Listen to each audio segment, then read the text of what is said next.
Nah, ini adalah teknologi yang sebenarnya udah kita pernah bicarain, yaitu CAM 2, CAM 2 lah ya. Kayak pengganti memori SODIMM dan DIMM gitu. Jadi ini ternyata bisa dipakai di laptop ataupun di PC. Tapi ternyata di PC bentuknya itu dia lebih kayak kotak persegi panjang, jadi nggak kayak yang di laptop. Kalau di laptop kan dia kayak ada lekukan di kedua sisinya. Dan ternyata tampilannya seperti ini, Bre. Apakah ini bakal jadi kebiasaan baru orang buat ngerakit PC pakai memori CAM 2 ini ya, atau CAM 2 ya kan? Ya kita nggak tahu. Dan motherboardnya juga udah ada ternyata dari Asus, yaitu ini adalah Asus ROG Maximus Hero, jadi seri high-end-nya. Ya gimana menurut kalian mengenai CAM 2 ini? Coba tulis di kolom komentar. Atau mungkin kalian tetap pengen yang masang RAM pakai ceklek-ceklek? Ya kita nggak tahu lah. Oke, kita lanjut lihat yang lainnya ya. Dan selanjutnya ini adalah line up motherboard dari Asus ROG yang sebenarnya tuh udah ada di pasar Indonesia. Jadi kalian bisa lihat banyak sekali seri-serisnya, dari mulai series B chipsetnya, terus ada chipset Z, dan ya pastinya chipset H nggak dipamerin karena kan itu adalah chipset basic gitu loh. Dan kalian bisa lihat di sini juga ada yang warna putih, yang mana ini adalah warna yang bisa dibilang susah dicari gitu loh, karena kan kebanyakan kan warna hitam gitu loh. Ini cocok banget buat kalian yang pengen rakit PC tapi temanya warna putih. Nah selanjutnya ini menarik banget, nggak tahu masuk Indo atau enggak, kayaknya sih belum akan masuk Indo ya.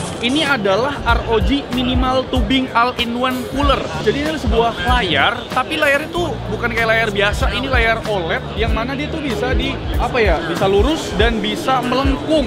Kalian bisa lihat nih, gila loh bro, layarnya bro bisa melengkung, bisa lurus, ini pas lurus, dan pas melengkungnya kayak gini nih, nanti dia bakal melengkung. Tuh, dia bakal melengkung bro, dan ini all-in-one liquid cooling dari ROG. Menarik gak sih kayak gini? Coba tulis di kolom komentar. Kita lanjut. Selanjutnya ini adalah BTF Ecosystem.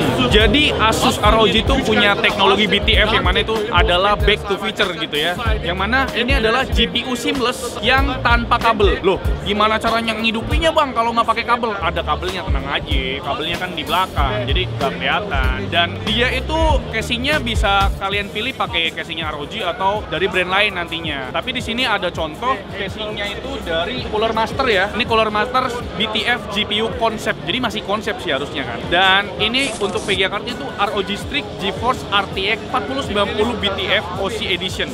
Jadi pasti ada seri BTF-nya lah gitu di namanya gitu kan.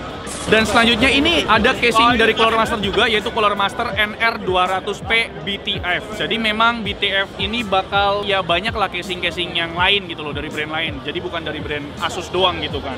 Dan kalian bisa lihat di sini untuk VGA cardnya tuh kelihatan kagak ada kabelnya, padahal kabelnya ada di bagian belakang. Ini beneran next level rakit PC di masa depan nantinya bre. Karena kan sebenarnya untuk motherboard dan casing yang gede itu udah ada, tapi untuk GPU-nya ini masih belum ya banyak lah. Nah Asus akan memperkenalkan dan rilis di seluruh dunia gitu loh untuk BTF GPU ini bre. Gimana menurut kalian? Menarik gak sih? Selanjutnya adalah BTF lagi. Ya kalau tadi kan BTF dari ROG ya kan, yaitu back to feature gitu kan, yang semua port konektornya ada di bagian belakang. Tapi kalau bang, gua kagak ada duit bang, tapi gue pengen teknologi BTF dari Asus nih bang, kayak gimana? Jawabannya adalah goblok.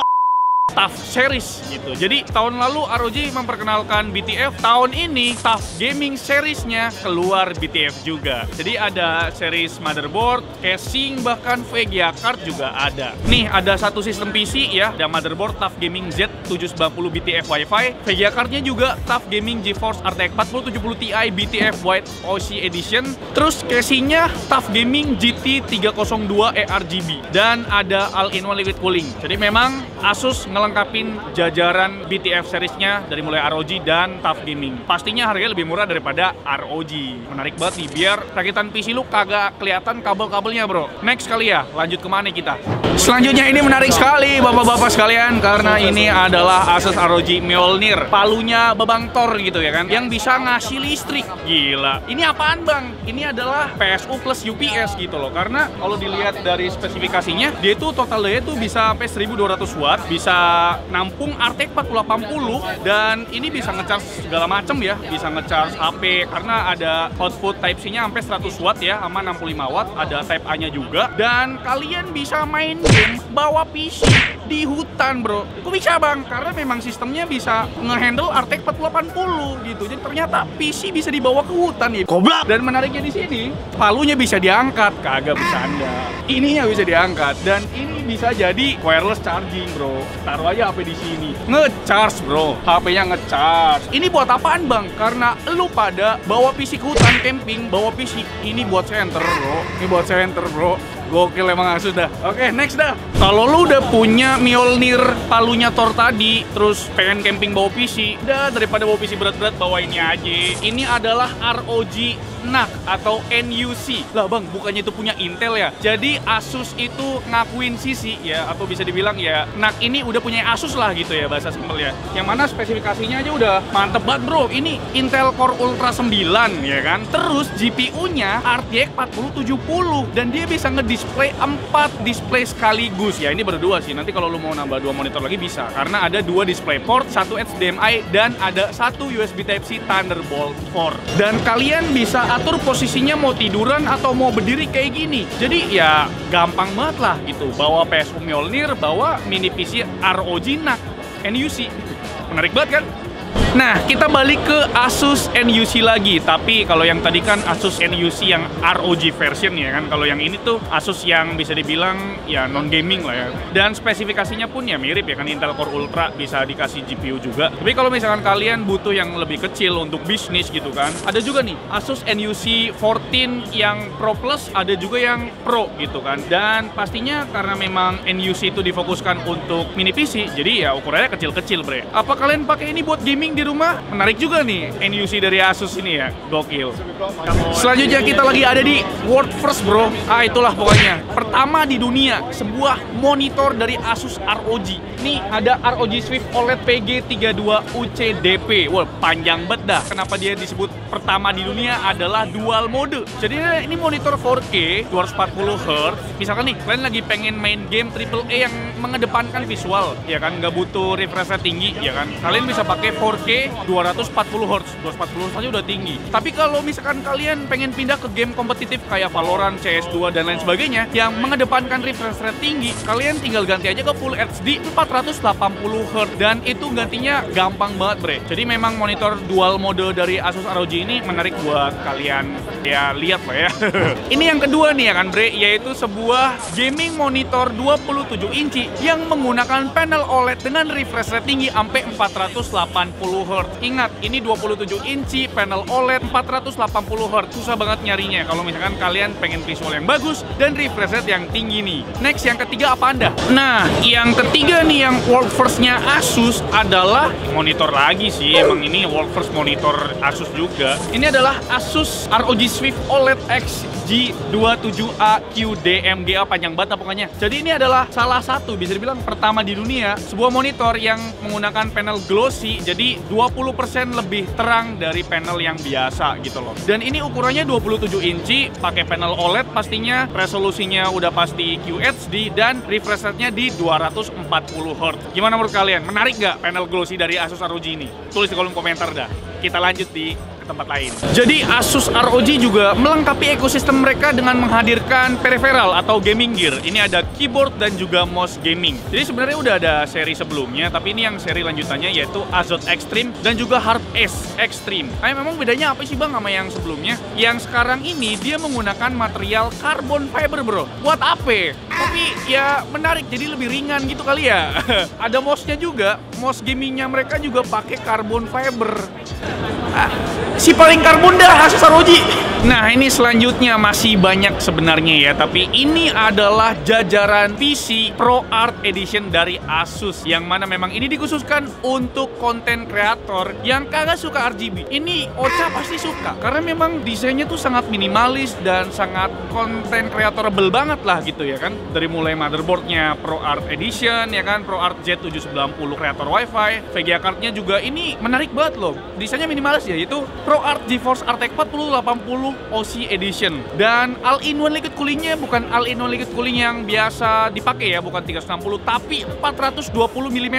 Dan casingnya juga dari Pro Art, yaitu Pro Art PA602 2. Jadi memang Asus ekosistemnya tuh udah lengkap banget. Buat gaming ada, buat content creator ada. Dan monitornya ProArt juga nggak bang? ProArt juga dong. Kalian bisa lihat ini monitornya yaitu Asus ProArt Display PA32KCX yang mana ini 8K HDR resolusinya bro. Dan ini brightness-nya 1000 nits. Jadi ini monitor bukan kaleng-kaleng sih, memang ini monitor untuk konten kreator banget. Tampilannya aja kalian udah lihat nih, ngeri banget bro, asli dah. Gue jadi ngeri. Dan ini nih yang paling menarik bro, Asus Air Vision M1. Anjir, ini mirip banget sama kayak Vision Pro sih ya. Ini tuh kayak sebuah kacamata yang mana kita bisa ngelihat atau menggantikan fungsi dari monitor lah gitu ya. Ini kita lagi nyobain pakai Asus ROG Ally ya kan, main game. Jadi kalian mau kayak gini juga layarnya tetap ada bro, gokil. Dan bang, lu kagak bisa ngeliat dong bang, tenang aja bro, ini bisa dilepas bro. Nah, aku bisa ngeliat lu, dan bisa ngeliat lu. Gokil sih. Kalau mau pakai yang hitam-hitam biar lebih fokus kalau mau ngeliat atau mau main game bro. Ini gue lagi main game nih, disambungin, tapi dia harus pakai kabel sih ya buat nyambunginnya ya. Menarik sih, menarik. Menurut kalian menarik gak? Coba tulis kolom komentar dah. Oke, selanjutnya kita ngebahas sedikit soal laptopnya Asus, karena sebenarnya ini tuh kita lagi di boothnya Asus komponen lah ya kan. Ini kita ngebahas sedikit tentang Asus yang mana baru nge-launching produk laptop terbaru yaitu ZenBook S16. Ini adalah sebuah laptop ultrabook super tipis dan super ringan, cuma 1,5 kg yang menggunakan prosesor terbarunya dari AMD Ryzen AI ya nanti. Ryzen AI 9 ya kan, pakai bahan keramik aluminium ya, seraluminium sebutannya ya, yang mana itu adalah bahan baru yang mereka pakai di ZenBook X16 ini. Menarik atau enggaknya? Coba kita ke boothnya Snapdragon X Elite. Menarik nggak kita lihat? Setelah Asus ngeluarin ZenBook S16, mereka juga ngeluarin laptop gamingnya dong, yaitu Asus TUF Gaming A14. Loh, 14, berarti ini 14 inci dong. Iya, ini satu-satunya laptop gaming 14 inci terjangkau dari Asus, yaitu Asus TUF Gaming A14 yang pakai GPU RTX 4060 dan pakai Ryzen terbaru yaitu Ryzen AI 9 HX 370. Dan total dayanya itu 110 Watt, 35 Watt untuk CPU dan 75 Watt untuk GPU-nya. Ini laptop ringan banget, bobotnya cuma 1,46 kg dan dia tipis juga ya, yaitu di 1,69 cm. Jadi ini adalah satu-satunya laptop gaming tipis ringan dari Asus yang berukuran 14 inci. Ini menarik banget kalau masuk Indonesia. Kira-kira harganya berapa bre? Coba tulis di kolom komentar. Dan selanjutnya yang tadi ku bilang yaitu ZenBook S16, Asus juga ngeluarin varian baru yaitu Asus VivoBook. Ini menarik banget karena pasti harga dari Asus VivoBook ini bakal terjangkau untuk masuk ke pasar Indonesia. Asus VivoBook S15 ini yang 15 inci itu menggunakan SoC dari Qualcomm yaitu Snapdragon X Elite. Ini bakal gokil banget ya. Dan dia udah pakai Copilot juga yaitu Copilot Plus. Copilot Plus tuh buat apaan bang? Jadi Copilot Plus ini sebenarnya salah satu fiturnya, karena fiturnya banyak banget, dia itu kayak Stable Diffusion, jadi text to image. Jadi kalian ngetik apa nanti bakal muncul hasilnya secara instan gitu kan, tanpa processing yang lama. Ataupun kalian tinggal coret-coret sesuatu nanti bakal keluar tuh hasilnya. Dan ini lebih simple karena kalian nggak perlu coding, nggak perlu download apapun karena udah include di Windows-nya. Tinggal tekan tombol Copilot-nya aja nanti bakal muncul tuh. Menarik atau nggak sih untuk fitur Copilot Plus di VivoBook S15 yang pakai prosesor Snapdragon X Elite? Coba tulis di kolom komentar, bre.